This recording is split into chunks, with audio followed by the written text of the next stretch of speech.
This is the continuation of the board meeting from yesterday. Now we will reconvene, so can we have a roll call? This time let's start from my right hand side. Do you have the roll call and establish a quorum? Shirley Kim, public member. Debbie Veal, professional member. Maria Serpa, professional member. Lavanza Butler, professional member. Greg Lippy, public member. And Victor Law, professional member. Alan Chad, professional member. Ricardo Sanchez, public member. Albert Wong, professional member. Valerie Munoz, public member. Okay, and the quorum is established. Now we could move on to agenda item number 14, the executive officer's report. Jenny? Okay. Good morning. We'll start with the typical twice-a-year report on the examination statistics and the performance of candidates that have taken the exam. We report in this report the NAPLEX passing scores. Those NAPLEX passing scores, or the failure scores in some cases, are only for those who have taken the CPJE in California. So it's not the overall NAPLEX passing rate, it's just for those that are qualified to take the exam through California. We report the NAPLEX exam. So, as you can see by looking, the overall pass rate for the last year on the exam has been overall 70%. It is a little higher than it was a year ago. It's up 5 points, and it's down about 8 points from the prior content outline. We are drawing to the close of the current content outline with respect to the job analysis for the pharmacist exam. And what that means is we'll be doing a job analysis study of the duties that pharmacists perform in California is what we need to do to validate the exam.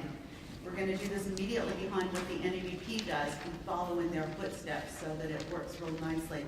They update their exam and we update ours behind it, and we make sure we don't have overlap that way.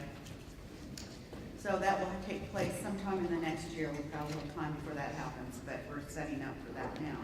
So anyway, you can kind of see an example of where we are in the process.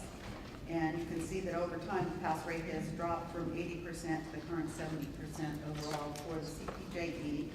There's been, looking at the NAPLEX, they've had a similar drop, but it is not as great as it is for California. It's gone from 95% pass to 92% pass for the same periods. So the details are there, and then in the appendix, there is a more detailed report. In there, we break it out a little bit by whether or not you're a California graduate. California graduates are still passing at substantially higher rates than anyone else. It's just about 90% for California graduates, whereas other U.S. schools are producing a 67% pass rate. And if you're a foreign graduate, it's down to 40 or 61%. Overall passing rate, when you look at it, blending in everything, is 78%. And then we give the gender breakout by male versus female.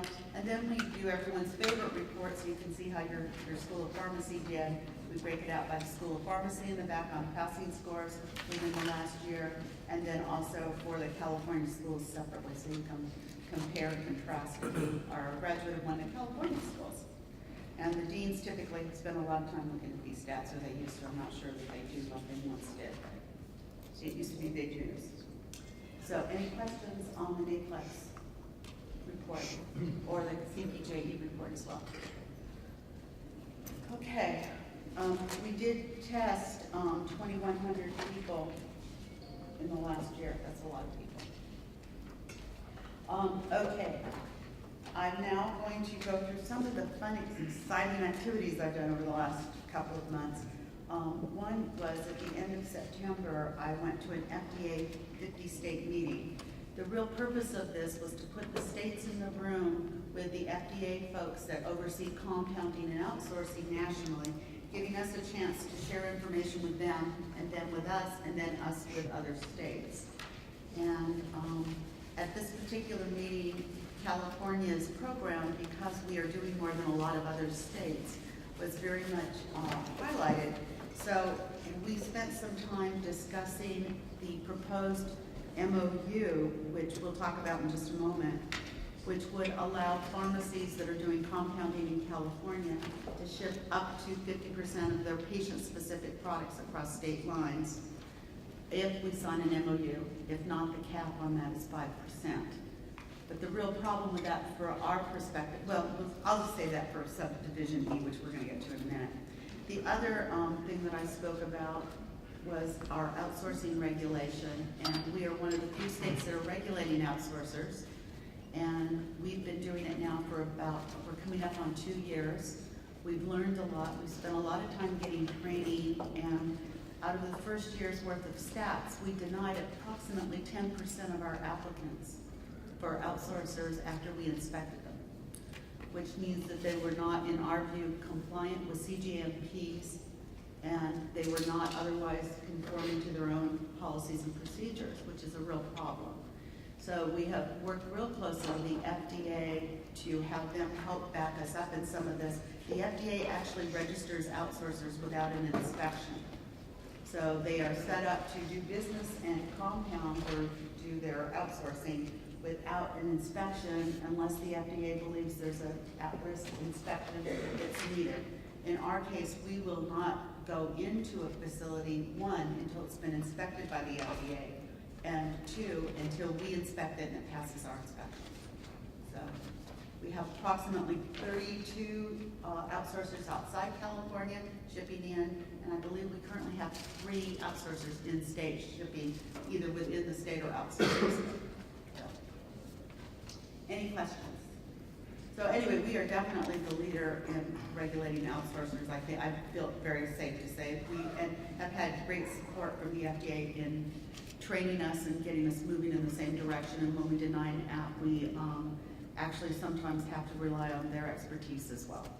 So the quality of the product is a big deal on some of these things.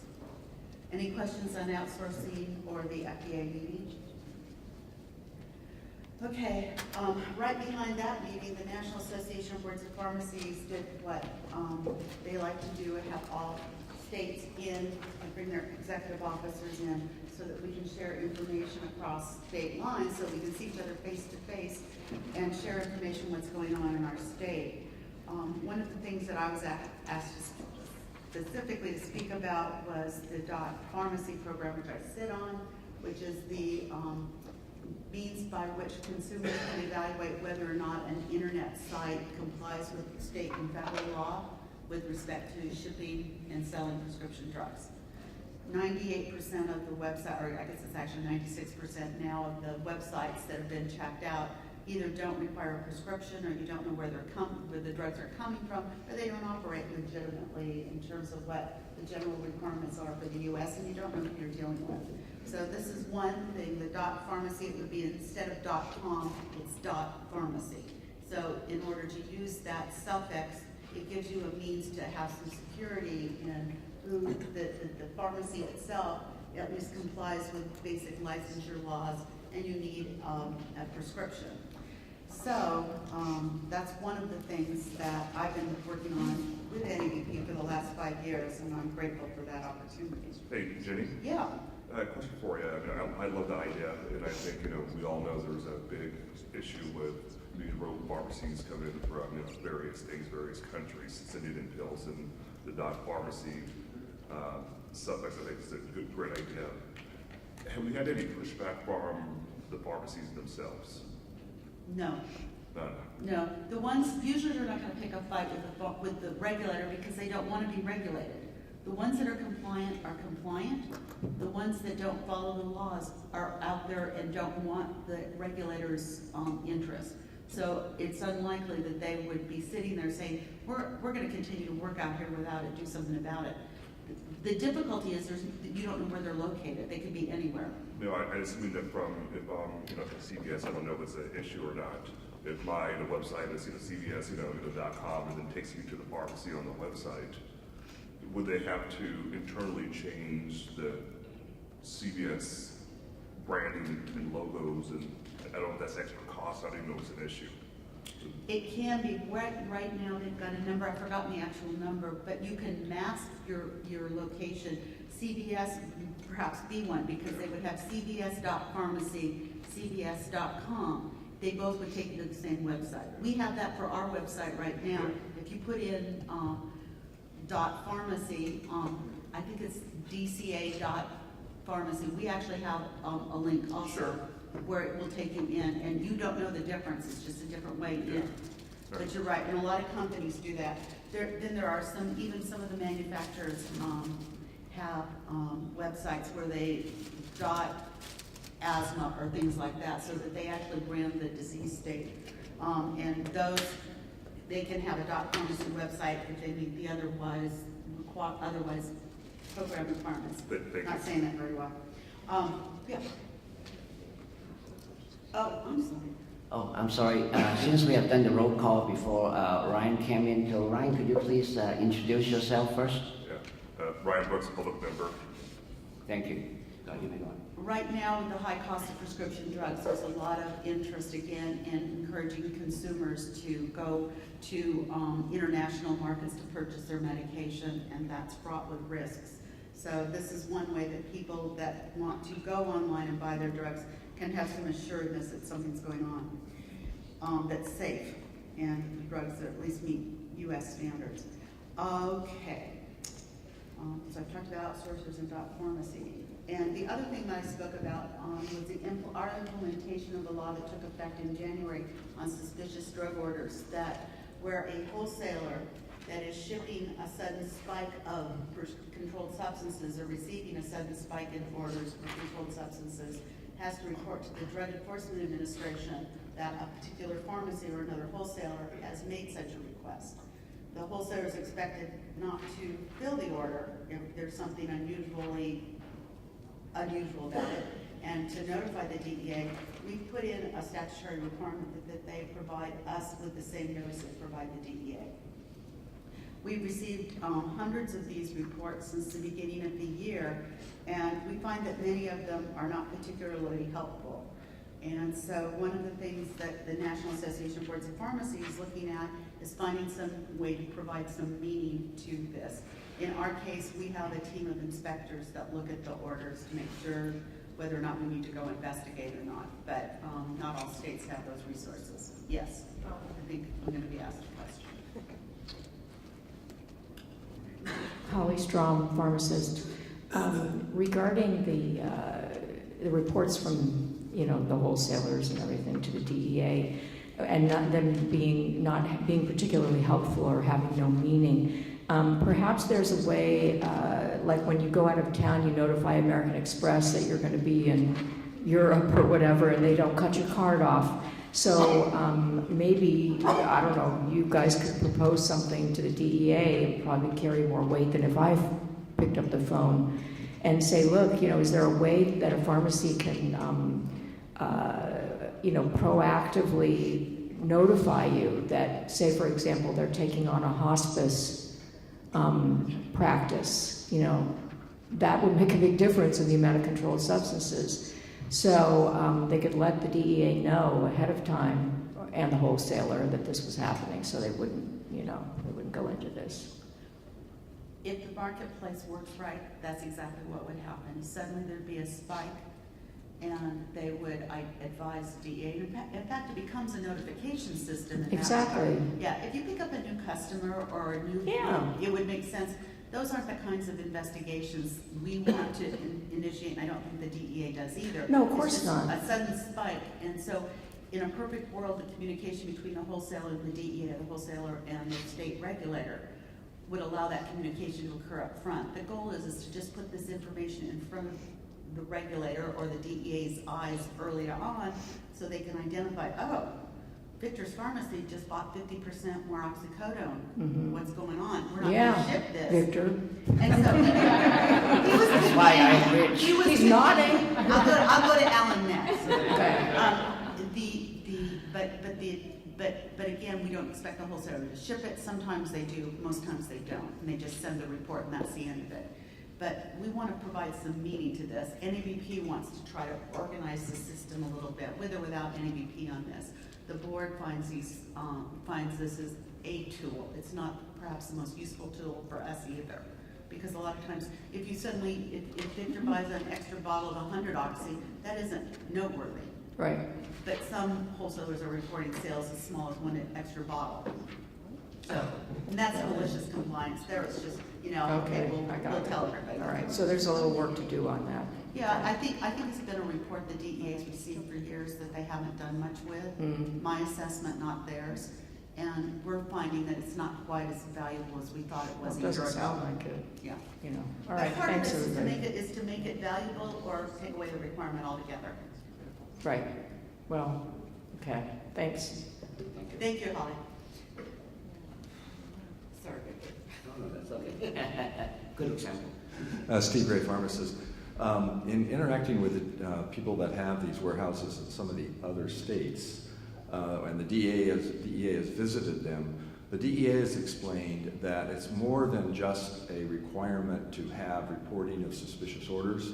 The DEA has been telling these wholesalers that they actually have to proactively go out and visit these pharmacies and understand what their business model is, et cetera, et cetera. In other words, you can have a steady stream of high orders, but just reporting spikes isn't going to do you anything. So when you have a proactive thing, you have to, they literally will go in and say, okay, show me where you went to visit that pharmacy. Show me that you understand what their patient load is. And so I don't, my question is, does the Board of Pharmacy also have that as an expectation, where the wholesalers really do have to know their customers and have documentation that they've investigated them, rather than just report spikes? We have better than just the expectation they do this. We've got a requirement in law that wholesalers also have corresponding responsibility. Okay. To make sure that the sales that they make are legitimate and authorized and not some means to divert drugs. And I think what you're talking about is your know your customer Right. requirements. Right. Is what they call the programs. But in California, our provisions actually require wholesalers to exercise corresponding responsibility. We have a couple cases that we've disciplined, and we've got a couple more in the pipeline that the board will see. Okay, great, thank you. I don't know, I expected somebody else to resume talking at that point. Okay, so generally the EO officers meeting that provides a good opportunity to share information. We are putting in a request. There is a similar meeting once a year for one board member to go to NABP and meet with other board members from the other states in a similar setting for a couple of days. We've requested the authorization from the governor's office to allow one of the board members here to go. That meeting is, I believe, at the end of November. So we don't know yet whether or not we'll be approved to do that, but hopefully we will. Okay, then just rounding out some of the fun and exciting travel I've been doing in the last 30 days. The California Society of Health Systems Pharmacists had their annual meeting in San Diego, which is their big CE event. I understand they had about 2,100 people. We had we had at least 3 of us from the board there, myself, Christina Costa, and Tom Lennox. We also had 2 board members that attended on their own, which is Alan Shadd, Jed, and Maria Serpa also attended. So the board was in presence there. We provided a presentation on 2019 law. So the 1-unit CE program that the board needs for 2019 law has been developed, and we're ready to go on that. Several of us, Christine and I in particular, attended a lot of the compounding sessions. There was a lot of compounding focus at this meeting. And then we did a booth for 2 days so that people that had questions could talk to either the staff or to me. So that's what we were doing at CSHP. I also was honored with seeing that I'm departing. They gave me a 2018 Lifetime Honorary Membership Award, which means I can go to all their meetings for free. It would serve them right if I showed up. I'm delighted. And one of the things I'll continue to do is work on one of the opioid task forces. So I'm happy to be able to do that as well. So I am grateful. So thank you, CSHP. The next thing I'd like to talk about is the FDA's MOU. This is an opportunity for the board to agree to assist the FDA in how it has, let's call it, I don't know, eyes on the road in various states with respect to compounding activities. What this basically does would, if the Board of Science agrees to it, the FDA would allow any pharmacy in California to ship up to 50% of its compounded products across state lines, provided they are not veterinary drugs, provided they are patient-specific, provided they're not biologics, and that out of the overall things that they compound that are patient-specific, 50% of them would be going across state lines. Without signing this MOU, the limit is 5%. But this MOU was discussed at both the 50-state meeting and at the NABP meeting, and not one state is in a the position where they wish to sign it. And my recommendation to this board, as we sit here discussing this now, is that this board also decline from jumping in the middle of this. There are a number of reasons, and I'll let our attorneys talk about one of the principal ones, meaning whether or not we actually have the authority to sign such an agreement in the first place. But my caution to the board as we go through this, and I've got some details that we can go through if the discussion doesn't take us there anyway, is that it moves us away from a consumer protection agency to basically a business support organization. That we would have to somehow inspect our pharmacies, and we've got 7,100 of them, to determine whether or not they're compounding, whether or not they're shipping across state lines, whether or not it's patient-specific, and if so, how much of it is going across state lines, and does it reach more than 5%, or does it exceed 50%? There are a number of other things that we would be required to do in here that we do already. That if an adverse effect is reported to for example, to MedWatch from a compounded pharmacy, one of the first things we do is immediately go in to do an inspection. We don't wait, we're out there immediately, we assess the danger, we quarantine the product if we think that it's necessary, and we take action in California by the FDA and in California, the Department of Public Health. But this would just formalize those kinds of relationships and require us to notify FDA within 30 days, or within 3 days. But anyway, before we go any further, let's go to the most basic questions, whether or not this board would be in a position to sign such an agreement, even if it wanted to. So I understand our two of our three attorneys at least are prepared to speak. I'm not going to tell you which two. How's that for you? Let's see if we can figure it out. We did Rochambeau. So Jenny asked us to look at this issue from the authority perspective, and quite frankly, I think all three of us share concerns about the board's ability to enter into this agreement by itself. By its terms, the agreement speaks to regulation of physicians and surgeons, which are regulated in California by two other boards, the Medical Board of California as well as the Osteopathic Medical Board. And in addition, there's some analysis of risks to public health based on releases of drugs that would have to happen, which I think would also involve a decision from an agency like a Department of Public Health, and I say that loosely because I'm not entirely certain which agencies outside of DCA would do that, but at a minimum, I think there are three other agencies, authorities that you would need to assert, and one of the final provisions within the MOU, if you got down to the very end, says, and we assert that we have the authority to do all the things that are represented in this MOU.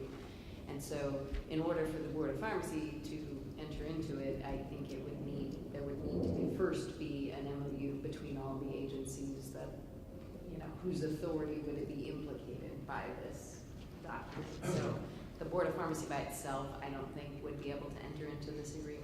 It would take a collective effort on behalf of all of those agencies. One of the greatest flaws I think that this board is already aware of is that the Board of Pharmacy in California regulates pharmacies that compound. In California, when physicians compound, the medical board does not take aggressive action. Sometimes they'll ask us to help, but they do not have requirements for compounding. And this MOU continues that particular model. that if we come across a physician that's compounding, we can report that to the FDA. But there's no similar requirement on a physician that's compounding products and shipping across state lines.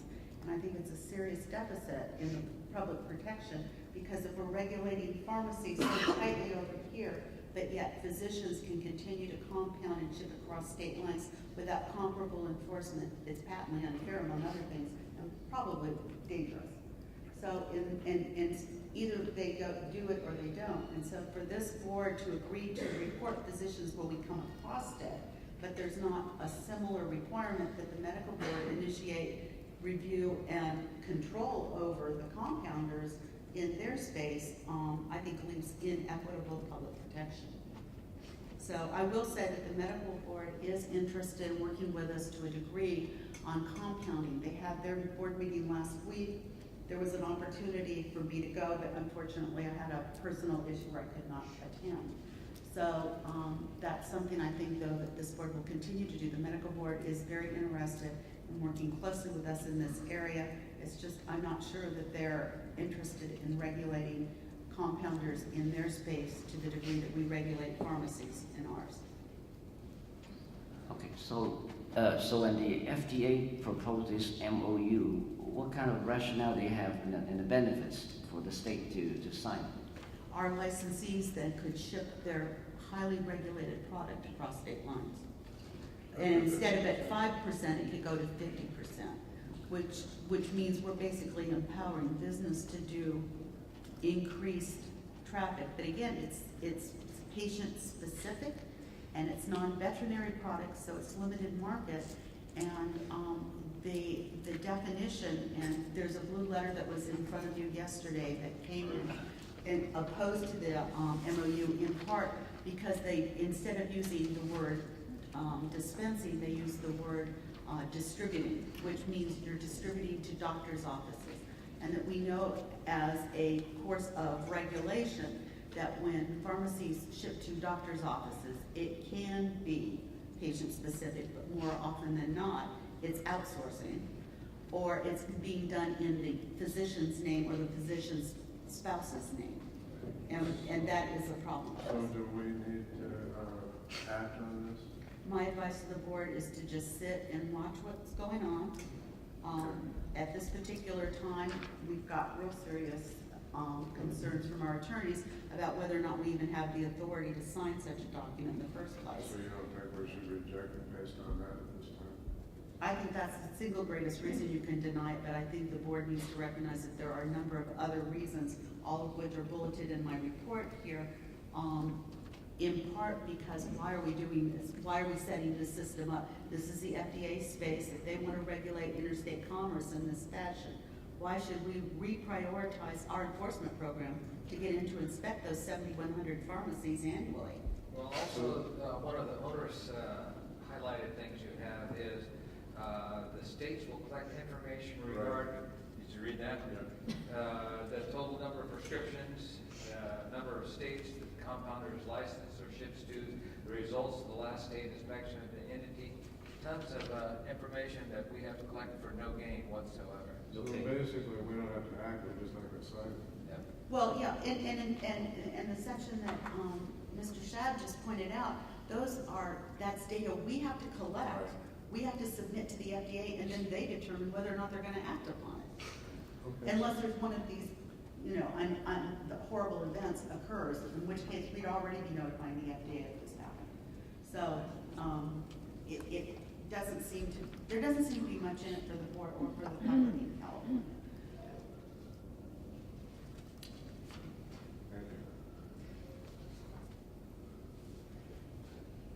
I guess we move on. A public comment? So we will keep you informed about where we're going. So the next thing is, we talked about this a little bit yesterday, and I have some updated information on the board's ability to finally come into maybe the 19th century and accept credit cards. So we hope that by the end of the year, we will be able to allow an option for people that are renewing their licenses to be able to renew with a credit card. They will have to pay a convenience fee which is going to amount to 2.9%. But we're hoping that by the end of the year, we'll be able to offer this on renewals. It's going to require a fair degree of work already to do this, but this has been a priority for this board for years, and it's pretty amazing that we're one of the few entities probably in the state that cannot accept credit cards. So. And the licensing committee would like to thank you. Oh, yes. I need strategic goals, and ba-boom, we wanted this one already. I'd like to say it was that direct. That this has been in the works for a long time. Steve Gray, pharmacist. The topic is credit cards. Does it also include debit cards? Credit cards. Just credit cards. Credit cards. And you mentioned 2.9%. Usually there's a difference in the charge between a credit card and a debit card. And is there any savings that this would then offset the 2.9% that you'd have to turn over to the credit company? I mean, does it help from an efficiency point of view to have the payments for the board come in on credit cards? It's going to take us a little more work because we're going to have to rectify certain things in our systems. It's going to drive a little more work on our part. We need to offer the convenience, particularly for licensees that wait till the last minute to renew. Right. This will make life a lot easier for them. It's going to increase our workload. Okay, and is my understanding that the board really doesn't process the payments anyway? That's a separate department within the state where all the money and checks and everything go? If you mail checks to the post office box, the PO address, that's where a lot of the renewals for the department in general happen. Right. That is not our workload, although there's reports back and forth that we do work with. If it goes to the board's office, we cashier. We have 3 cashiers. We absolutely cashier things. Okay. But just the bulk of our renewals go to a centralized office. Yeah, and a lot of people younger than me, which is about 90% of the state, don't use credit cards. They actually use PayPal or some other electronic means to pay. Is that included, or is that something on the horizon also? I believe that's on the horizon. And much like yesterday with social media, we're kind of looking just at one means to kind of get our feet wet. Okay. The same thing is here. It took us a long time to get to this point. We don't have this up, but we're not going to offer the whole cafeteria of services yet. We'll be happy if we can just get a credit card up and running. Thank you. Yeah. The youngsters will have to wait and relearn old technology. Okay. Any questions on credit cards? Our personnel update is provided in the report for those of you that are interested. We have, I believe there were 11 positions there, or 9 positions that we are in the process of filling. It's an ongoing, we have 130 staff, so someone's always coming, someone's always going, and so it's just ongoing. But we've changed the report a little bit. We used to put people's names in here. We're now just talking about the positions that we're actively recruiting. Any questions on that? And then finally, two more elements. We are still making plans to relocate the board's office because of our growth. Perhaps as soon as February, more likely at some point after February 2019. We've got the location and the lease signed, but we understand as of the time this report was written, which was about a week and a half ago, the state fire marshal that has to review all plans is not yet approved. But even in the new location we're going into, we're big enough that we don't have one floor all to ourselves. We've got a floor on the first floor and the whole second floor. So putting this all together in one spot may be problematic, and we can't get all of our inspectors, and there's 55 of them now. Putting them all in one spot is going to require a whole nother element, but it makes no sense to build office space for them when they're not in on a regular basis. Any questions on our forthcoming move? And then finally, the quarterly report on the Cures report. On October 2nd, as we discussed earlier, prescribers were required to check Cures before they write a prescription. One of the things that triggered was a massive sign-up of a number of prescribers in the state that had never been signed up before. So that has seemingly taken place. At the very back of my report are the Cures stats that we run, typically each quarter that we get from the Department of Justice. Pharmacists currently make up about 22% of all registered entities in Cures, and then they generate, at least through September 2018, they are generating 56% of the reports. So pharmacists are heavy users of Cures. The board strongly supports the use of the Cures program when you're dispensing, and so we wish to have you continue to use it. We continue to work with systems with DOJ so that they can automate their systems, develop software that's going to make it easier and be less disruptive to the workflow in a pharmacy, as in a prescriber's office, and hopefully that'll be more widely available in the next year. So that is pretty much the report. It also lists the one thing that, before I leave, it also lists the number of controlled substances by schedule, federal schedule, since that's how we report with Cures. And during the first 9 months of the fiscal year, no, since the beginning of the year, which is how the data runs, we've generated in California and implemented Cures 32 million prescriptions for controlled substances. It's down a little bit. We used to generate about 52 million a year.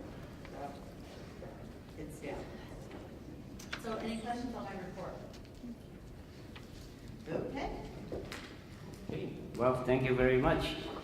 All right, let's move on to the next agenda item. This number 15, Organizational Development Committee, which is my committee with my other member, Greg Libby. Number A is the budget update report. Fiscal year 2017 and 18 ended on June 30, 2018. However, the final fiscal budget 2017 and 18 numbers are still not available. So it is expected that the final budget report for fiscal year 17 and 18 will not be available until after January 2019. So board staff use the available budget reports from the department and internal tracking information to create a summary of the revenue for fiscal year 17 and 18. The board received about $26.3 million in revenue originating from the following. Licensing about 23.4 mil, citation and fines about 1.9 mil, cost recovery about 800,000, and interest about 90,000. Further, the board expended about 23.3 mil. The largest expenditure categories are detailed below. Personnel, about 14.9 mil. Pro rata, 2.5 mil. Enforcement, about 4 mil. Below is a summary of the fund condition report prepared by the department with the available budget reports. As indicated in the below table, the board's budget has a structural imbalance that must be addressed. Additional information on the issue will be discussed elsewhere in this report. So the fund condition from 2016-17 fund balance was 8 mil, which is about 4 months in reserve. Going down to 17 and 18, balance was 9 million with a 4.1 months in reserve. However, 2018 and 19, we only have a 6.6 million fund balance, which is a 2.9 months in reserve. If we go further into 2019 and 2020, our balance will be 3.4 mil with only 1.5 months in reserve. We then go into deficit with going into 2021 and 2022. You could take a look at that on attachment number 1. So new fiscal year 2018 and 19, the government signed the budget. The new budget year began July 1st, 2018. The board spending authorization for the year is 25.2 mil, which is a 9.3% increase from the prior year. Now this increase includes the following: 1.1 mil at a one-time cost for relocation, 685,000 to fund 2 inspectors, 423,000 to fund 3 positions to implement new legislation, 800,000 in employer retirement contribution, 134,000 to fund equipment purchases, and 264,000 in pro rata. To date, the board has not received any budget reports for fiscal year 2018 and 2019. Any questions from that, board members? Public? If not, then I'll move on to discussion and consideration of the board's fund and proposal to amend California Code of Regulations, Section 1749, fee schedule. Here's the background. In November 2015, the Department of Consumer Affairs completed an analysis of the board's fund condition and fee structure. This analysis was initiated at the request of the board and done in partnership with the board. As indicated in the report, the analysis was to determine the sustainability of the board's fund and to ensure that the board was collecting sufficient revenue to fully reimburse the board for the cost of regulating those individuals and businesses within its jurisdiction. As indicated in the report, the goal of the analysis was to zero-base the board's budget down to the services behind processing each initial and renewal application the board is required to process. The conclusions of the analysis found that the current level of fees was not sufficient to keep the board's fund solvent, and that fees needed to be adjusted to reflect the actual cost to the board to provide service and process each license type. As part of the recommendations from this analysis, it was suggested that the set new fee ceilings be set at a rate that would allow the board the flexibility to adjust fees through the regulatory process and maintain the fund solvency through the next 10 years. After review and consideration of the findings of the analysis, the board pursued a statutory change in 2016, and as part of this sunset review process to recast its fees. This recasting resulted in new statutory maximum fees. The board's new fee structures took effect on July 1st, 2017, but not all fees were increased at that time. Specifically, of the board's 118 fees, 7 application fees and 14 renewal fees were increased. 3 application fees were reduced. So it is important to note that since completion of the fee analysis, there have been major budget adjustments impacting the board. Now, although final budget figures for fiscal year 17-18 are not available, preliminary numbers suggest that overall the board's expenditures have increased 30% since fiscal year 14 and 15. The largest area of the expenditure growth being a 31% increase in personnel expenses and a 62% increase in pro rata. Okay, so board consideration would be... Hey, Victor, can I interrupt you? So that 31% increase in personnel, that had to do with the increase, getting more inspectors, right? And as a result of compounding? That is a primary driver of a lot of this. Yeah, I just want to be clear, because sometimes when you say there's an increase to personnel, people think, oh, raises, you know. Well, there was a significant raise given to inspectors as part of the collective bargaining process that took effect, I believe, in January 2018. And it generally, most employees got 5%. I think that they got actually closer to 10 or 12%. Okay. But I mean, but really the 30% is really because we have more inspectors. And particularly the sterile compounding program, which isn't a very expensive program, it drives a lot of staff. Part of the pro rata increase that you see also is also the effect of overall state increases in salaries for state workers after years of relatively flat. Or it just wasn't built in to our estimated workload and revenue statements at the time we redid our fees. Thanks. Okay, all right. Any other public comments?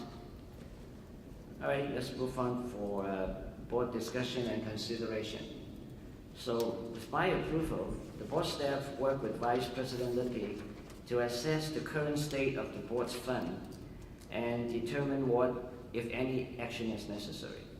So it is clear that an adjustment to the board's fee is necessary to ensure the solvency of the board's fund.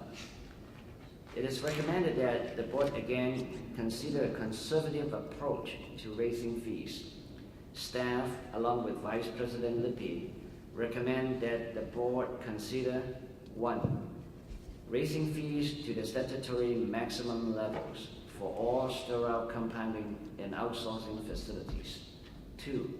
Raise all other fees to the midway point between the statutory minimum and maximum level. 3. Initiate a new fee analysis to determine the long-term sustainable fee structure. So the table below details the proposed impact after such a change should the new fees take effect January 1st, 2020. And at that time, on the fiscal year 2018 and 19, we would have a fund balance of 8.1 mil with a reserve of 3.1 months. Going into 2019 and 20, we would have a reserve fund of 7.2 and a 2.9 months in reserve. Going further to 2021, a reserve of 8.7 and 3.4 months. 21 and 22, a reserve of 9.5 mil and 3.6 months in reserve. So attachment 2 with all the figures, if you want to take a look at it. Should the board agree with this recommendation, the following motion could be used to initiate the process. We need to initiate the formal rulemaking process to amend the text of Title 16, Section 1749 relating to board fees as proposed, and authorize the executive officer to make any clarifying change consistent with the board's policy to the rulemaking package and provide a 45 days public comment period. Direct staff to initiate a new fee analysis to determine the zero-based costs like the fee analysis completed by the DCA. Okay, all right, board members, any questions? Public? Coming down. Good morning, board members. Danny Martinez with the California Pharmacists Association. We are in opposition to this proposal. This is a very large increase, particularly for compounders, at a time where we are still less than a year from, or hovering around a year from the last fee increase. Understanding that the board needs to be fiscally solvent, we would ask that we take a step back and kind of do a bigger assessment or more in-depth assessment of what exactly fees are being used for at the board level, to make sure that there are no other ways that we can perhaps, be more efficient with the money, whether current processes or maybe a little bit outdated, that kind of thing. But this is a really large, 40%, I was looking at the chart, 40% increase to the fees, and some of them are brand new, particularly for sterile compounders. And I'm sure you guys know that even with the compounding regulations and all that going on, the compounding community kind of feels under attack as it is. And so this kind of serves to further exacerbate that. We would ask that you guys hold off on this for now, because we do oppose this fee increase.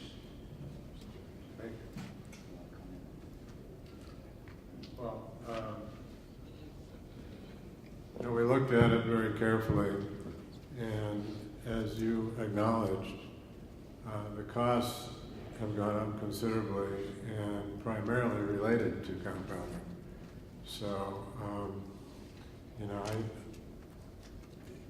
it's fine that you're asking for what you're asking for, and we appreciate that the compounders, are facing higher fees.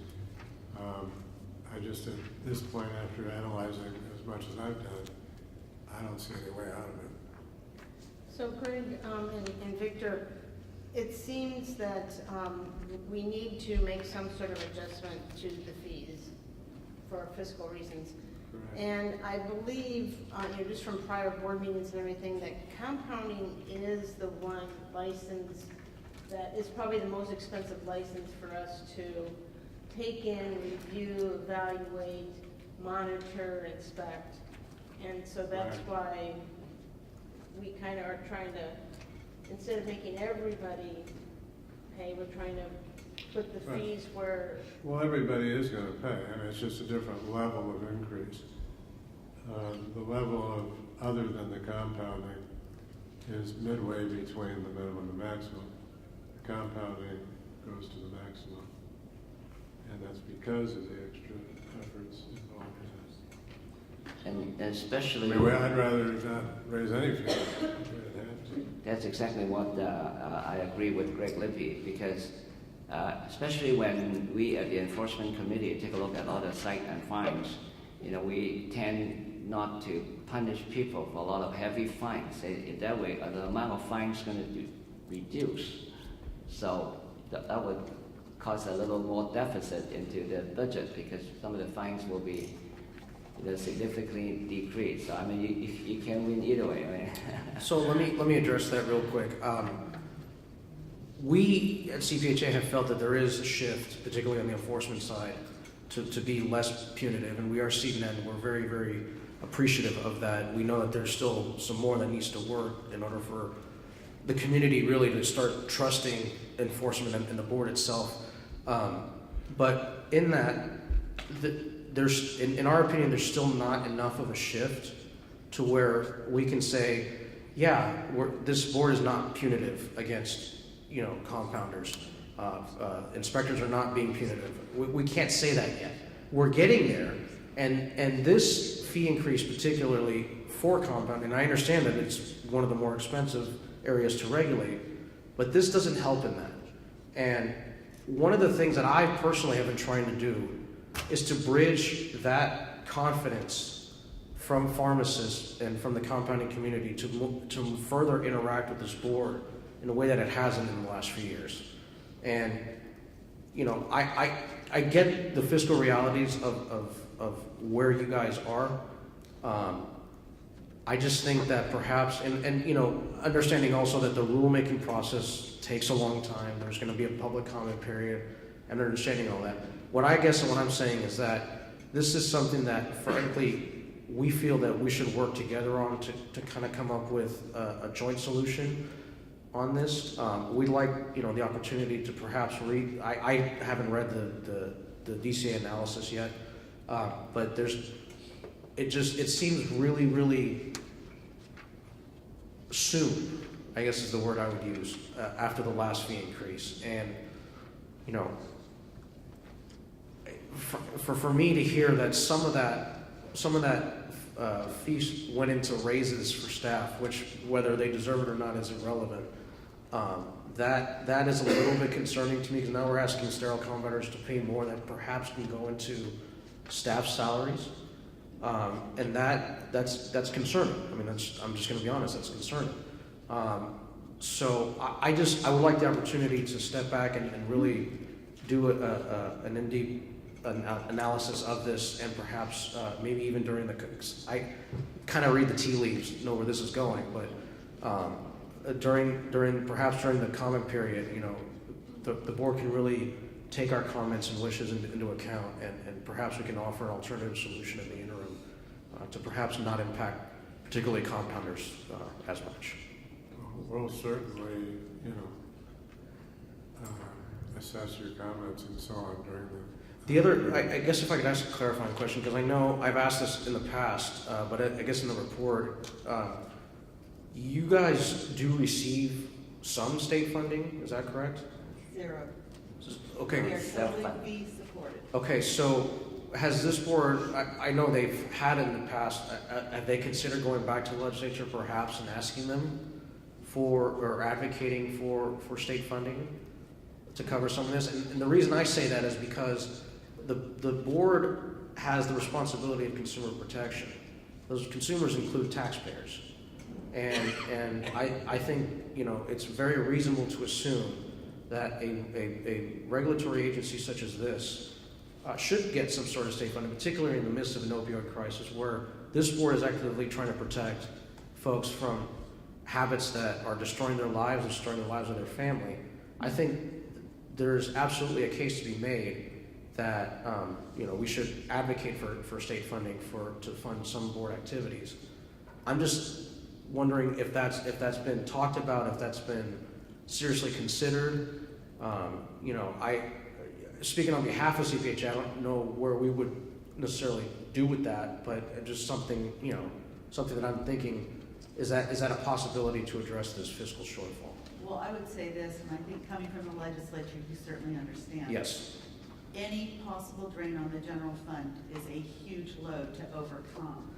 We are currently funded, and we are self-funded, and we are set up to be self-funded, and moving that to a different funding source, or even to augment an existing funding source in that manner, would probably be a heavy load to pursue in this economic climate. That's something if the association wants to go in and attempt to try that, you certainly, I think the board would be interested in that. Keep in mind too, on the salary increases, those are done through collective bargaining, and we're not part of that. I understand.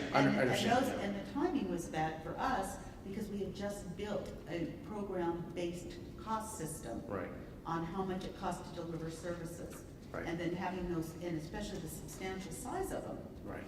It impacted us in a way we couldn't have forecast. Speaking on the, I know that the current governor was very, you know, hesitant to kind of augment any sort of budget. I don't know if the new governor is going to have that same level of you know, fiscal restraint. I mean, I'm not suggesting one way or the other, but at least the possibility, in my opinion, would open up perhaps a new conversation with a new administration.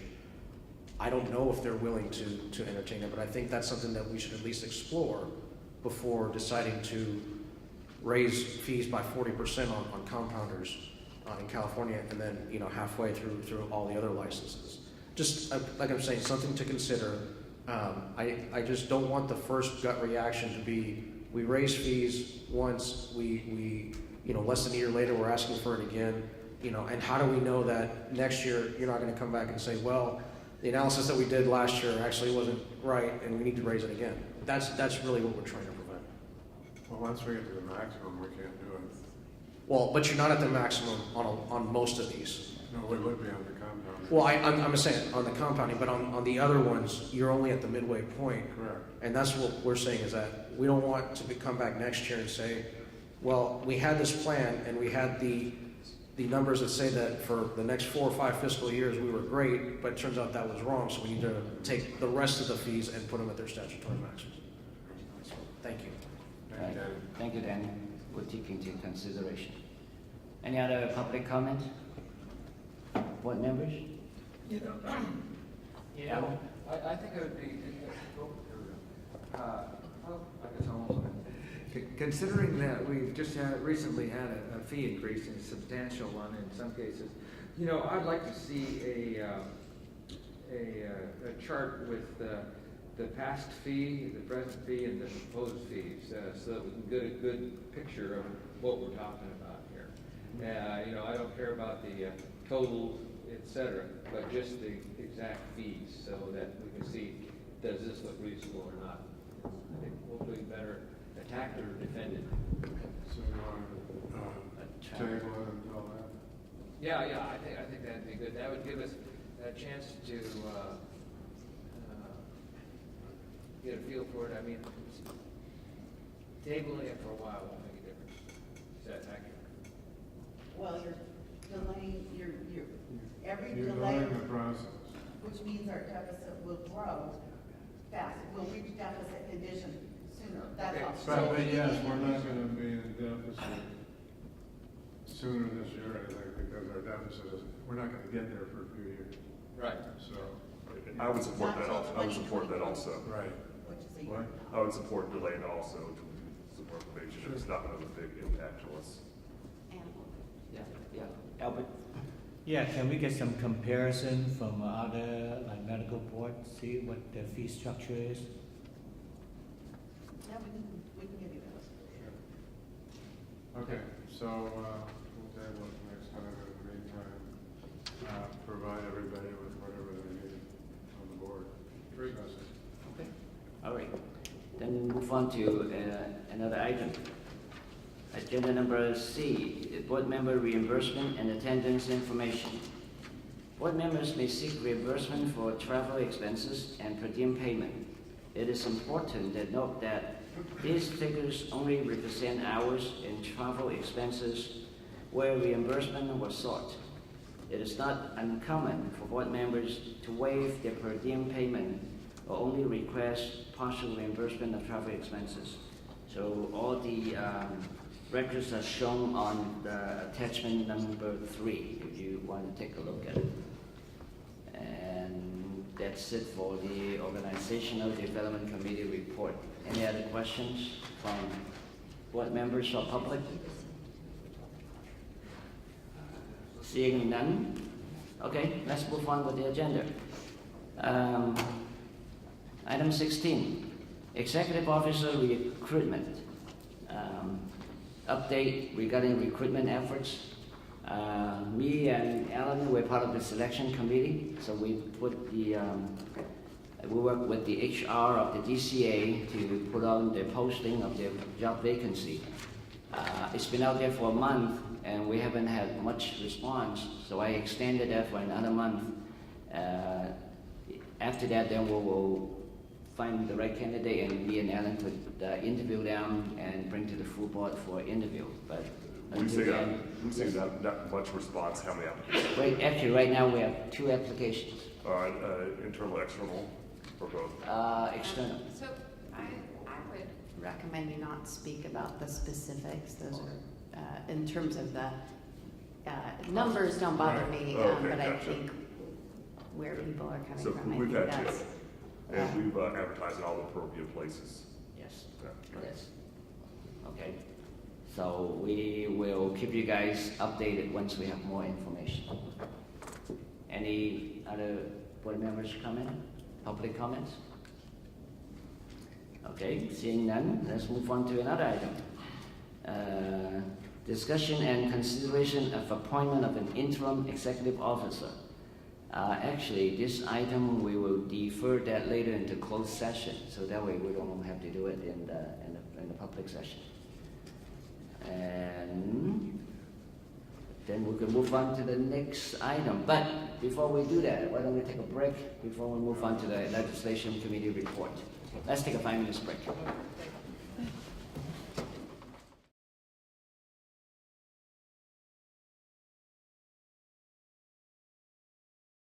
Back into session.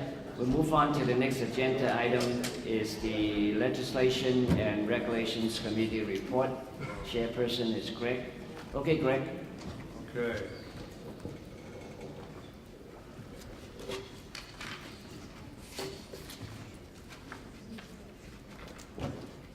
Okay, I will be providing a summary of the committee's discussion from our committee meeting yesterday.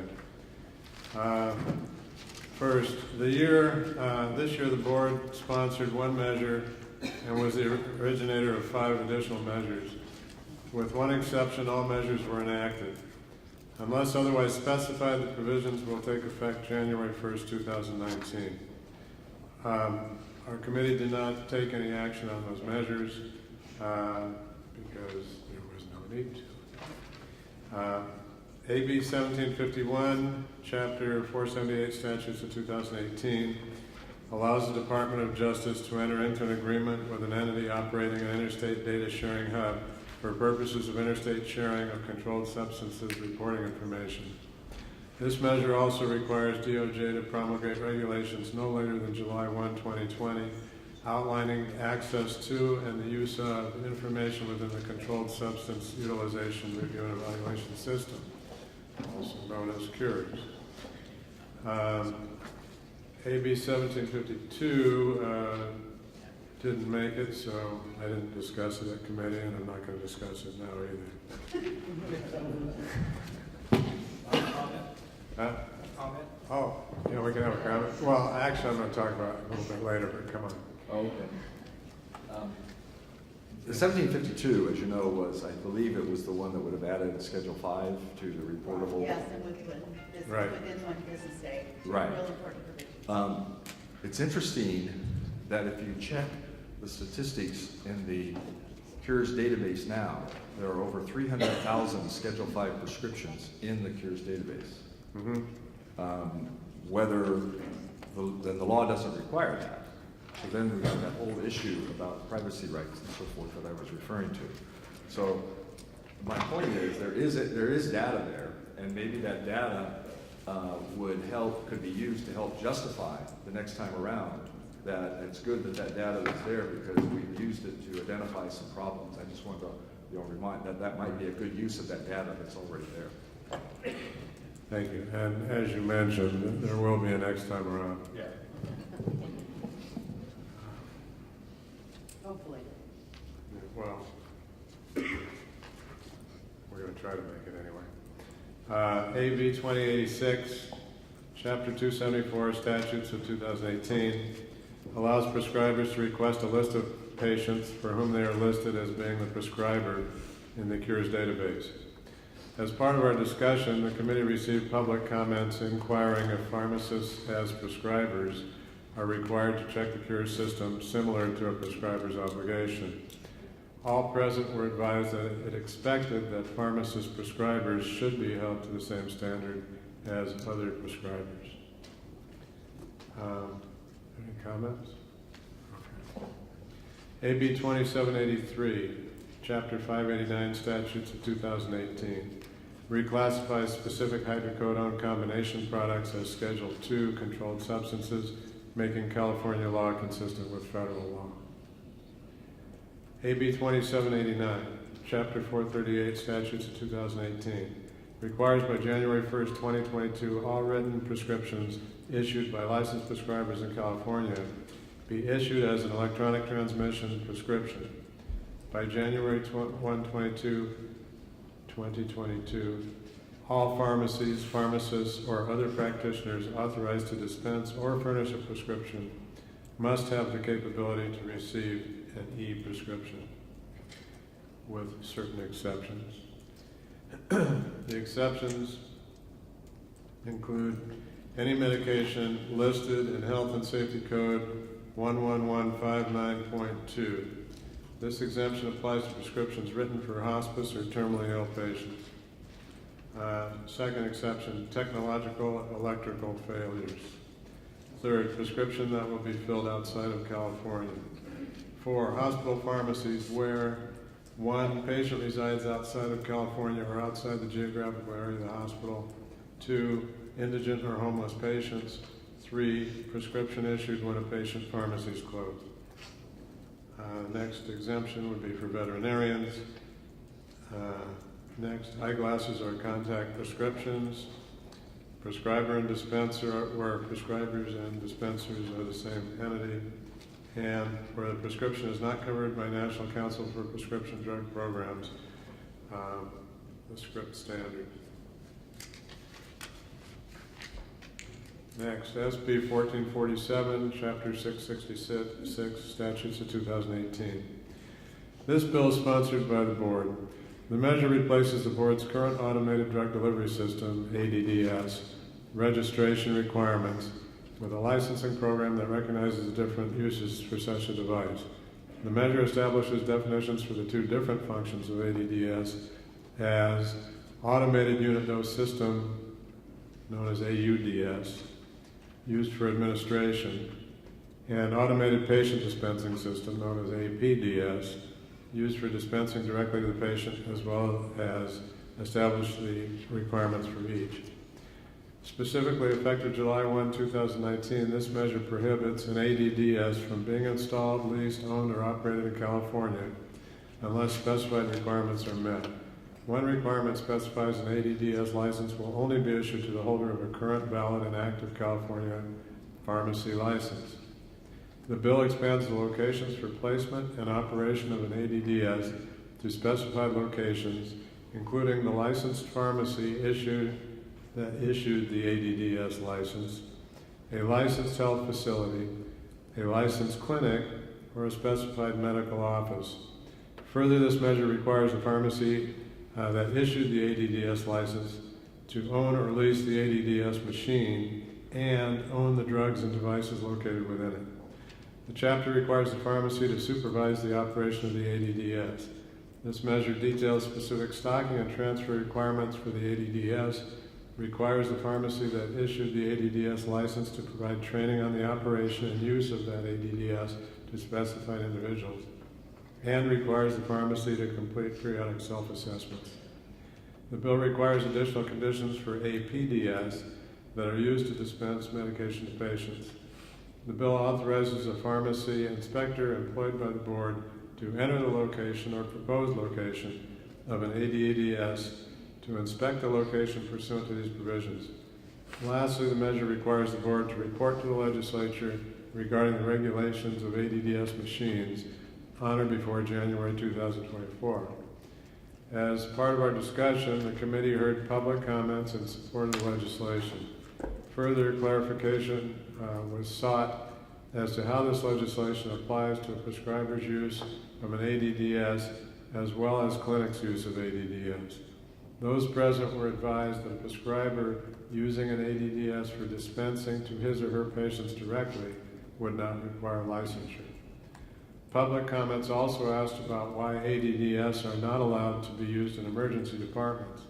The committee was advised that a provision for such an allowance was included in one iteration of the bill, but was amended out to address opposition from the California Hospital Association. This could be something that the board can consider again in the future. A copy of each measure is provided in attachment 1. Are there any questions? Comments? No. Next is chaptered legislation impacting the practice of pharmacy of the board's jurisdiction, and the details can be found in attachment 2 and 3. The governor signed several measures impacting the board's jurisdiction, including some measures where the board had an established position. Below is a summary of those bills. Where applicable, the board's position is noted in your packet. Unless otherwise noted, the provisions take effect on January 1, 2019. As with the previous agenda item, the committee did not take any action on any of the below measures, and the information I'm going to read now is for information purposes only. AB 1753, Chapter 479, Statutes of 2018. This allows for the reduction of authorized security printers approved by the DOJ to 3. Further, this measure requires security prescription forms to contain a unique serialized number that must be reported to Cures and establishes reporting requirements by the DOJ on the delivery of security prescription forms to a prescriber. Next, AB 1953, Chapter 383, Statutes of 2018. Beginning January 1, 2020, requires an applicant for licensure as a skilled nursing facility or a skilled nursing facility licensee to disclose ownership or control interest of 5% or more in a corporation, sole proprietorship, or partnership that provides or is proposed to provide any service to the skilled nursing facility. Next is AB 2037, Chapter 647, Statutes of 2018. This allows a pharmacy to provide pharmacy services to outpatients in an entity covered under Section 340B and Medi-Cal patients through the use of an automated drug delivery system. This measure included an urgency provision that took effect immediately upon signature of the governor on September 21st, 2018. Board staff has started working on implementation to be positioned to implement when applicants are ready. Next is AB 2138, Chapter 995, Statutes of 2018. Beginning July 1, 2020, the measure places restrictions on the convictions, crimes, or dishonesty, fraud, and deceit, or other acts the board may consider in order to deny, revoke, or suspend a license. The bill requires on the board's website, reporting on the board's website of denial summaries, as well as a list of crimes that would be considered for denial and how they substantially relate to the qualifications, functions, or duties of the practice of pharmacy. Next is AB 2256, Chapter 259, Statutes of 2018. This allows law enforcement agencies throughout the state to acquire naloxone from a pharmacy, wholesaler, or manufacturer without a prescription, if it is exclusively for use by employees of the agency who have completed training in administering an opioid antagonist. Further, provisions require that acquisition and disposition records must be maintained by the law enforcement agency for 3 years. Any comment on this? Question. How about the pharmacy who furnished that to the law enforcement agency? Do they have to keep the record for 3 years? That's a disposition, yeah. Yeah. It would be a disposition, without even looking. Okay, next is AB 2576, Chapter 716, Statutes of 2018. Authorizes clinics to furnish dangerous drugs to several entities, authorizes pharmacies to dispense drugs without a prescription, and authorizes the board to waive any requirement in the relevant chapter during a declared state of emergency. Next, AB 2859, Chapter 240, Statutes 2018. Requires community pharmacies that dispense Schedule 2, 3, or 4 controlled substances, such as opioids, to display safe storage products on the premises and close to the pharmacy. Pharmacies where a licensed pharmacist is the majority owner and manager of no more than 4 pharmacies are exempt from the requirement. These provisions will remain in effect until January 1st, 2023. As part of our discussion, public comment inquired if pharmacies are required to supply or dispense the products, or just display them. The committee was advised that the measure only requires display of the product. It was suggested that this bill is an example of the type of legislation that would be helpful for the Enforcement Committee to discuss the policy implementation. Next, AB 2863, Chapter 770, Statutes of 2018. Requires a pharmacy to inform the consumer the lower price of a covered medication, whether that is the retail price or the cost-sharing amount, unless the pharmacy automatically charges a lower amount. As part of our discussion, the committee was advised that this measure may create a conflict with the Medi-Cal provision regarding drug pricing relating to Medicare-eligible patients. Those present were advised that the next issue of the script will include an article about the Medicare pricing issue and the required notice. Board staff will be researching the issue and will report back if clarification or amendment to statutes are necessary to harmonize the requirements. Next, SB 212, Chapter 1004, Statutes of 2018. Establishes no later than January 1, 2021, the Pharmaceutical and Sharps Waste Stewardship Program in California. Statewide program will be established and funded by the covered entities of covered drugs sold in California, as defined, and will provide convenient receptacles for the return of pharmaceuticals and Sharps waste. Cal Recycle is required to develop regulations governing the stewardship program no later than January 1, 2021, and the bill's provisions will become effective upon the promulgation of those regulations. Under this chapter, the board is required to develop and maintain a list of all covered drugs sold in California as defined in the measure.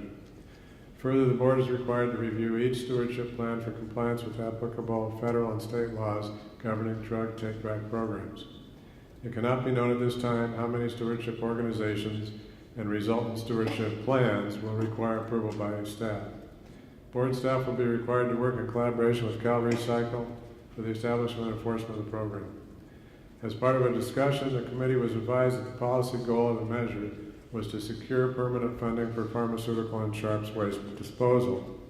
Further, it was reiterated that the board's current take-back regulations are included in the measure, and pharmacies participating in drug take-back would be required to comply with those regulations. Our committee was advised that the measure will take significant additional resources to implement and that through a funding mechanism established in the bill, the board should be able to recover the costs associated with the additional resources. Further, the committee was advised through public comment about the significant efforts licensees had to undertake when implementing the drug take-back program in Alameda County. Next is SB 1021, Chapter 787, Statutes 2018. This eliminates the sunset date on provisions of AB 339, Chapter 619, Statutes of 2015. Is that correct? Yes. Okay. Making permanent provisions. Capping monthly copays at $250 total per patient. This measure creates the new prohibition for a health care insurance plan with a drug formulary from having more than 4 tiers. Further, this measure caps the copay amount at the retail price if it is lower than the copay.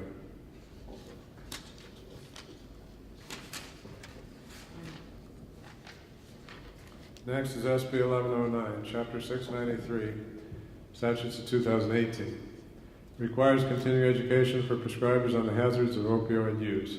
Also requires a specified warning notice to be included on the label or container for an opioid dispense to a patient for outpatient use. Next is SB 1254, Chapter 697, Statutes of 2018. Requires a pharmacist at a hospital pharmacy to obtain an accurate medication profile or list for each high-risk patient upon admission and discharge of the patient. The criteria for determining whether a patient is high risk will be established by each hospital. It additionally allows for this duty to be performed by a pharmacy technician or intern pharmacist if they have successfully completed training and proctoring by the pharmacy department and where a quality assurance program is used to monitor competency. As part of our discussion, the committee heard policy concern about the measure as enacted, which still provides allowance for other healthcare professionals to perform these functions. SB 1442, Before that, I think this SB 1254 will affect the operations of some of the hospitals. So, Alan, being the chair of the enforcement committee, is it okay to include a discussion at the committee about the implementation of this measure? Well, certainly we can discuss it, though I certainly agree with the support position on this. It seems inconceivable that this wouldn't be happening as it is. Right, so some of the fine mechanics, how to do that, how the documentation that, I think, why don't we put it in the enforcement committee, so any hospital will be interested to take a look at it, come to the enforcement committee. Yeah, that dovetails with Steve's request to be more clear on how we're going to affect legislation. Thank you. Okay, next is SB 1442, Chapter 569, Statutes of 2018. This bill specifies that a community pharmacy shall not require a pharmacist employee to engage in the practice of pharmacy unless the pharmacist is assisted at all times by another employee as specified.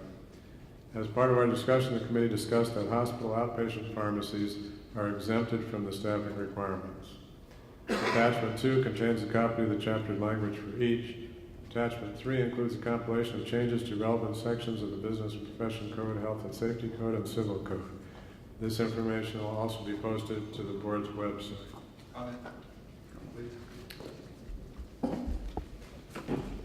At the Steve Gray, pharmacist, at the legislative committee, I was the one that commented on that bill about the staffing. Right. And I think my comments were misstated. The exemption is for pharmacies that are owned and operated by a health plan. There are outpatient pharmacies that are owned and operated by a hospital. True outpatient pharmacies are not covered in the exemption. The inpatient pharmacies are covered in the exemption, and including pharmacies that might be in another building that's under the hospital license. But I believe that there are a significant number of hospitals that have opened up outpatient pharmacies that are not under the hospital's license. Okay. And the exemption, as I said, would be for health plan-owned pharmacies, but not for hospital-owned pharmacies. Thank you. Thank you for restating.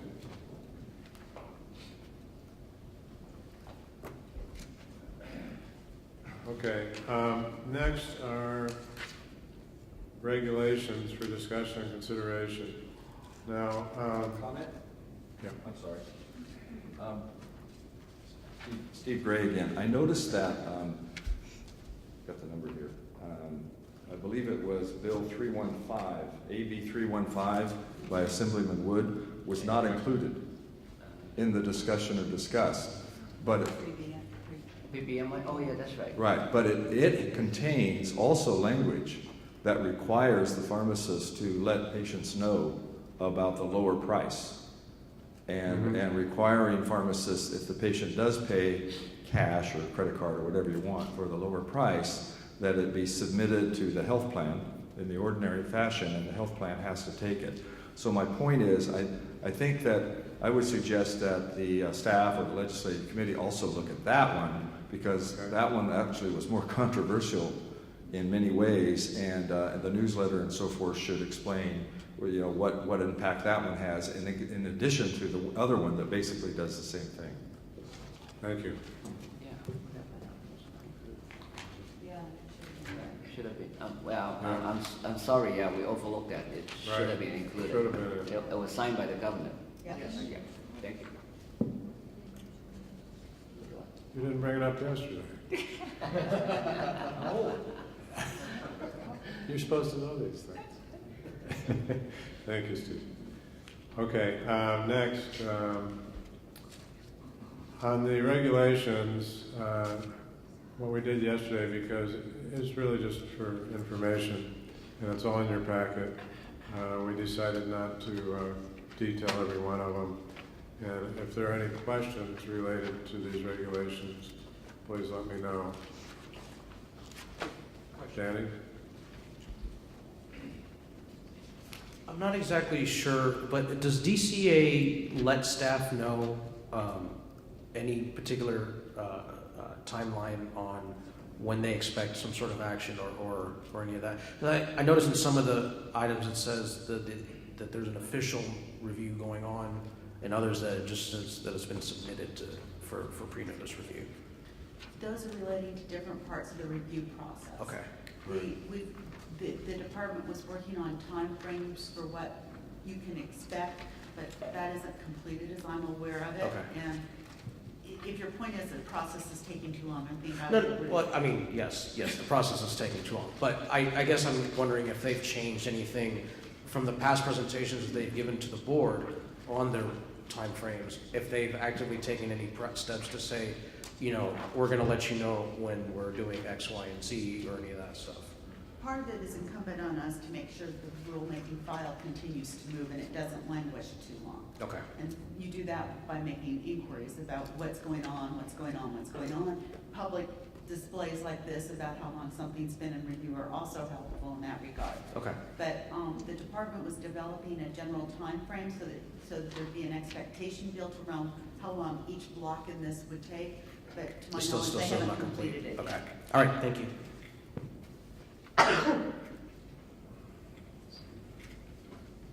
Okay.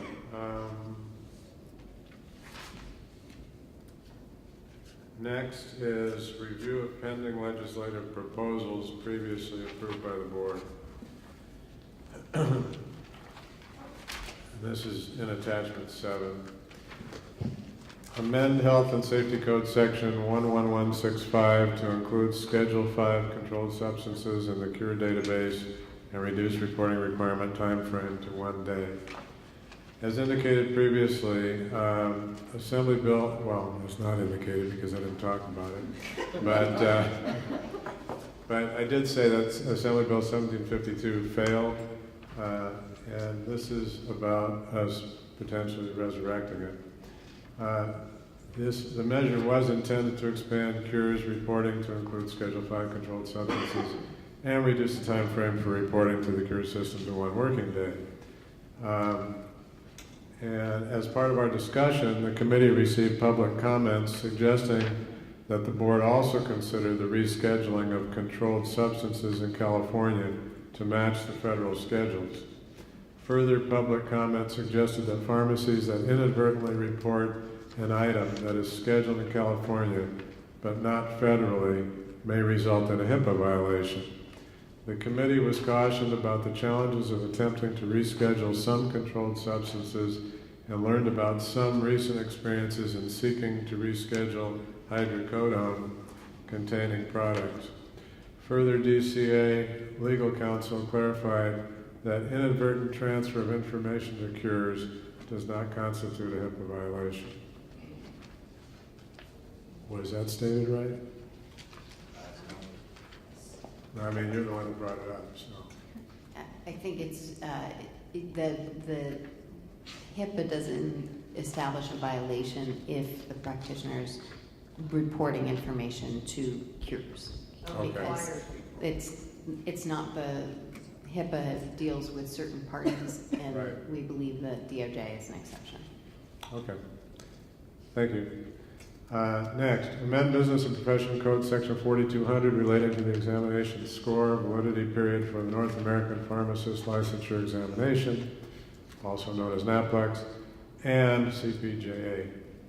The board voted at the May 2018 meeting to pursue a statutory change to amend Business and Professional Code Section 4200 as it relates to the time period that a test score will remain valid for consideration for licensure. Enactment of this legislation would establish that a passing score on the NAPLEX or CPJE pharmacist examinations would be valid for licensure, while the occupational analysis that was used to develop the examination is valid or was replaced no more than 1 year prior. A summary of the discussion and motion can be found in the board minutes. During our discussion, clarification was provided that a pharmacist licensed and practiced in another state would not be required to retake the NAPLEX if the NAPLEX had been taken on or after January 1, 2004. Number 3, establish an advanced pharmacy technician licensure program. At its November 2017 meeting, the board voted to pursue a statutory change to create a new licensing category for advanced pharmacy technicians.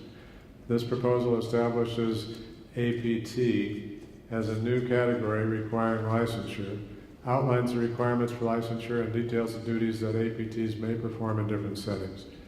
A summary of the discussion motion can be found in the board's minutes. There were no committee or public comments on the measure, and the committee did not take any action. Next, establish an advanced hospital pharmacy technician licensure program, which would be AHT. At the February 2018 meeting, the board voted to pursue a statutory change to create a new licensing category for advanced hospital pharmacy technicians. This proposal establishes the licensing and renewal requirements, proposed duties, and requirements of a hospital choosing to utilize AHT personnel. A summary of the discussion motion can be found in the board's minutes. Once again, there were no committee or public comments on the measure, and the committee didn't take any action. Next, to amend Business Profession Code Section 4163 to allow a reverse distributor to accept medications for destruction in limited circumstances from a previously licensed source. During its July 2018 meeting, the board voted to pursue a statutory change that would allow a reverse distributor to accept medications for destruction. Documents pertaining to this discussion may be found in the relevant meeting materials here in the Board of Pharmacy July 2018 meeting materials. Again, no public comments and no action. Finally, amend Business and Profession Code Section 4400 relating to fees for government-owned facilities. At its November 2017 meeting, the board voted to pursue a statutory change to amend Business Profession Code Section 4400 to require an application fee from government-owned facilities. A summary of the discussion and motion can be found in the board's minutes here. As part of our discussion, the committee was advised that initially this proposal was going to be included in a measure this year. However, at the request of the administration, the proposed change was postponed until next year. Is there any question or comment on this? Okay. With the exception of item 1, is the board still planning on pursuing the rest of these in a statutory proposal?